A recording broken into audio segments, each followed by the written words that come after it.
இந்து சமய வளர்ச்சி மன்றத்தினால் நடைமுறைப்படுத்தி வருகின்ற அன்னை ஸ்ரீ சாரதா தேவி ஆங்கில முன்பள்ளியின் கலை விழாவும் பிரிவுபசார வைபவமும் நேற்று மாலை கிரான் மத்திய கல்லூரியில் மாணவர்களின் கலை கலாச்சார நிகழ்வுடன் சிறப்பாக நடைபெற்றது.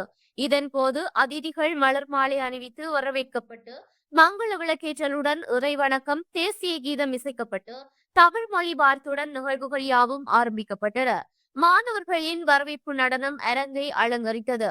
தலைமை உரையை அன்னை ஸ்ரீ சாரதா தேவி ஆங்கில முன்பள்ளியின் அதிபர் திருமதி டி ரவிக்குமார் உரையாற்றினார். நிகழ்வில் கலந்து கொண்ட அதிதிகள் சிறப்புரையாற்றினார்கள். தொடர்ந்து மாணவர்கள் நினைவு சின்னம் மற்றும் சான்றிதழ் வழங்கி கௌரவிக்கப்பட்டனர். முதலாம் ஆண்டிற்கு செல்லும் மாணவர்கள் கௌரவிக்கப்பட்டனர். அன்னை ஸ்ரீ சாரதா தேவி முன்பள்ளியின் கல்வி பயின்று 2024-2025 ஆண்டில் தரம் 5 புலமை பரிசில் பரீட்சையில் சித்தி பெற்ற மாணவர்கள் கௌரவிக்கப்பட்டனர். பிரதம அதிதியாக மட்டக்களப்பு மாவட்ட முன்பள்ளி பருவ அபிவிருத்தி உத்தியோகத்தர் வி முரளிதரன் கலந்து கொண்டார்.